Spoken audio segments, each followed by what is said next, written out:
When I was 14, I created a YouTube channel that would go on to make over $300,000 from ad revenue combined with sponsorships. And I accomplished this by abusing 5 key lessons that really set my channel apart from everyone else. But before I can show you how I did that, I have to take you through how I originally started. It was always my dream to make money online, even from a really young age. So starting from when I was about 12, I was doing all these random online businesses. I was selling things on eBay, doing some kind of like retail flipping, and overall just trying a bunch of random side hustles. But eventually I stumbled upon the concept of making YouTube videos. However, over time I actually found that I really enjoyed the process of creating things and expressing myself through a video format. And the process of making videos to post on YouTube was incredibly fun, where you could just wake up and see that you had even just a little bit more views than yesterday, and over time you were always growing your channel bit by bit. And even though I was only getting maybe 50, 100, a few hundred views on my videos at best, this truly sparked my love for YouTube. Of course, I was super young at the time, and like probably most of you guys out there,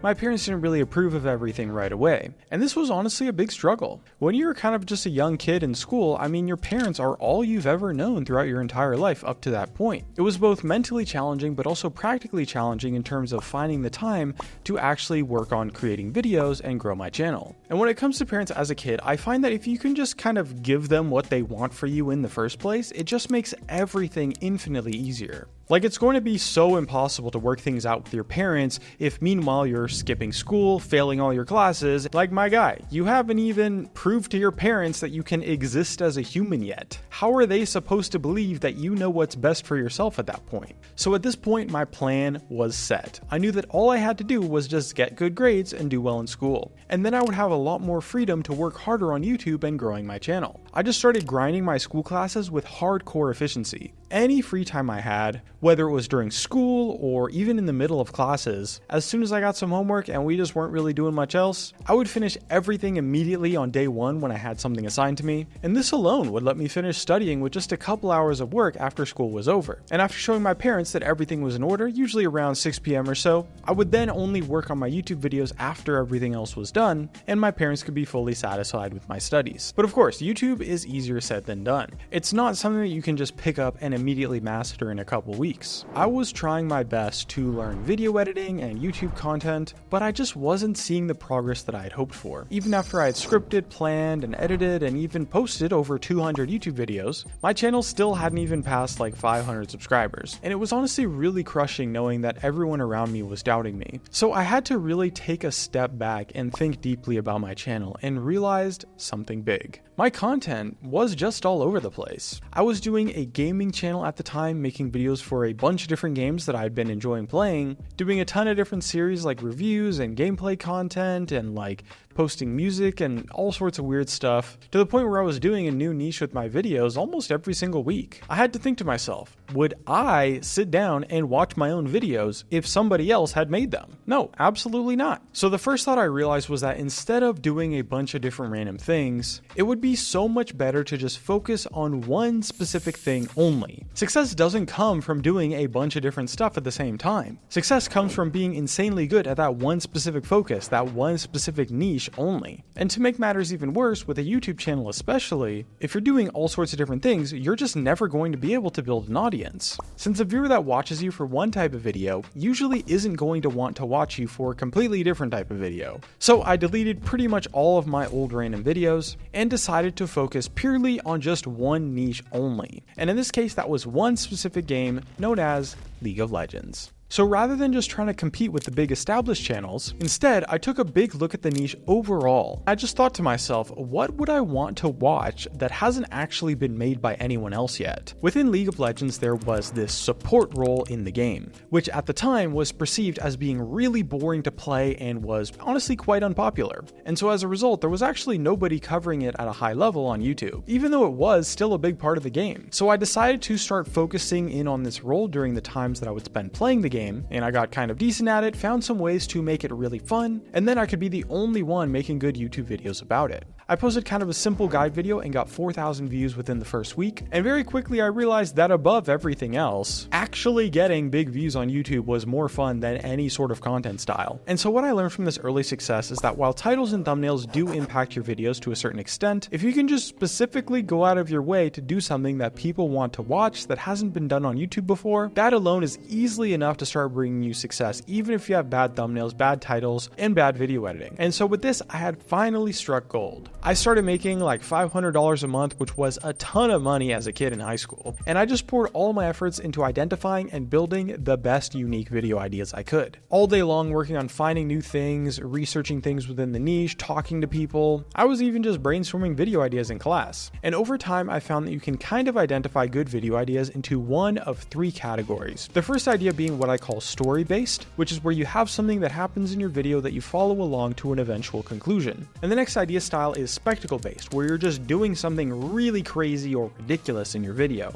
Spectacle-based kind of covers quite a few different types of video ideas a little bit broadly, but the idea here is just that you're doing something in your video where the thing that you're doing is what's entertaining to watch. And then thirdly, we have information-based ideas, which you could also think of as like educational or info content, but even stuff like just top 10s or documentaries, you're still just really presenting information. I think when it comes to purely just getting success on YouTube as easily as possible, there is no better way than making info content. Because it's one thing to just design some crazy story with a ton of different characters, plot twists, and just a really engaging conflict, but info content is really quite simple to still do at a very high level. All you need is an interesting video topic with some good information to back it up, and you pretty much just have a great video. And the thing is, with a story or a spectacle-based video idea, it's really quite difficult to make those super entertaining. First of all, it might take you literal years to learn how to do them at a high level in the first place, and even if you are good at it, it takes a ton of effort and in often cases even a ton of money to pull it off really well too. But with info content, people don't really care all that much if you're crazy funny or you have some insane production value. The only thing that really matters is that if the information is useful to them and if they're interested in the topic in the first place. Everything else, like all this fancy editing you see on this video right here, it's really not that necessary, and I blew up many channels with just basically no editing at all whatsoever. And so it's way easier to make a good video in the first place, and thus you can pump them out way faster too. And so you just have way more chances to land a really unique viral video idea. And real quick, if you want to learn more about info-based or educational content on YouTube, this week I'm hosting a completely free bootcamp where I'll take you through exactly why info content is the easiest way to grow on YouTube if you're just starting out, and I'll of course take you through step-by-step how to do it yourself at the highest level. You can check that out at the link in the description. Anyway, I would eventually branch out beyond just doing purely guides and educational content into later on doing topics that were more based around research and information. Doing stuff like the development backstory of the game or historic content, just covering a lot of old and unknown things that players didn't really know about but would find interesting. And not only was this super unique, but it also allowed me to expand past my initial focus niche, and now I was creating content that would appeal to all players in the game, not just the ones who were focused on my one specific role that I was making videos about. And since I was making content that still appealed to players of the game, my original audience that I had built from that specific focus would also still go on to enjoy those new videos. And again, the key with all this is that you need to give people something in your video that they can't get anywhere else. And in order to do that, you need to find a way to do something that others can't, won't, or haven't done yet for whatever reason. And yeah, in a lot of cases that might mean you have to work much harder or put in a lot more money. But with info content, you can do this for free by just looking at resources that other people aren't, and finding creative ways to get new and more information that people don't know about. And so for my best videos that would go on to get millions of views on this channel, I would usually do super in-depth research. It might take me like a couple days or even a week at a time, and I would reach out a lot to the developers of the game itself and other experts that weren't really active within the public eye. And so my main strategy was to find these kind of hidden experts who were broadcasting to maybe like 10 viewers or so at the time, and then I would go in and just ask them a whole bunch of questions, have some great fun conversations with them, maybe play some games together, and acquire new info about the game that hadn't been published before. I can thank this guy specifically right here for probably about 100 million views of content over the history of my channel. Eventually, I had peaked at about $4,000, but was averaging maybe $2,000 a month in ad revenue. But there was still an issue, and I just wasn't hitting that next level yet. I had some good results that I could show to my parents, but the reality was $2,000 is great, but especially in the grand scheme of surviving life in California, which is where I lived at the time, it wasn't unreasonable for my parents to hope for me to aspire to more than that.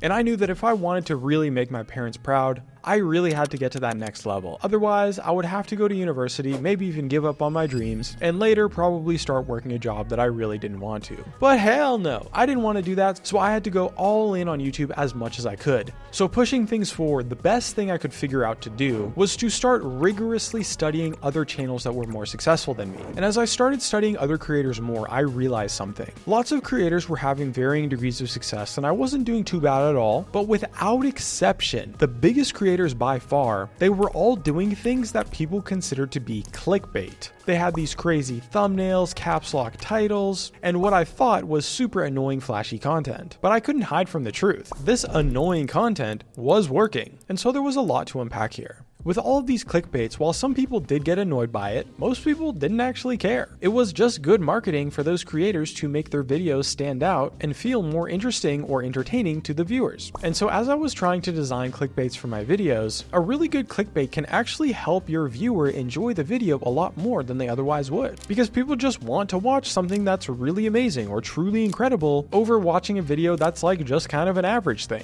People want to get the absolute best from the content that they're watching. And so if you present them something that's much bigger, they're going to approach the video being a lot more interested in it from the start. I mean, just take a look at this video that you're watching right now. Would you have clicked on it or enjoyed it as much if I had just titled this video as like the story of my first YouTube channel or something just kind of average compared to what I actually titled it right now? I mean, really think about that. So that led me to finally starting to work a lot more on my titles and thumbnails. And discussing a lot with other creators, I learned actually pretty quickly that making good thumbnails has almost nothing to do with Photoshop skill. And instead, it's more about going out specifically to take a good thumbnail picture and then you just add a couple little edits and touch-ups onto the final photo. So the goal wasn't to do some crazy Photoshop magic or hire some insane graphic designer, but rather to develop as many ways as possible to create realistic pictures of imaginary things. So with the game that I was making videos about with at the time, this meant learning to use a few special replay tools as well as combining those with some custom animations within Adobe After Effects. And using that, we could create fully custom effects and scenes to make truly special and fully unique thumbnails with little to no Photoshop skills. And pretty soon after, I was able to release this video, which got 2 million views in the literal first week of uploading. And from there, now that I had things locked down, I had killer video ideas, a great channel focus, really strong thumbnails and titles, I completely exploded my success. I started getting like 8 to 10 million views a month.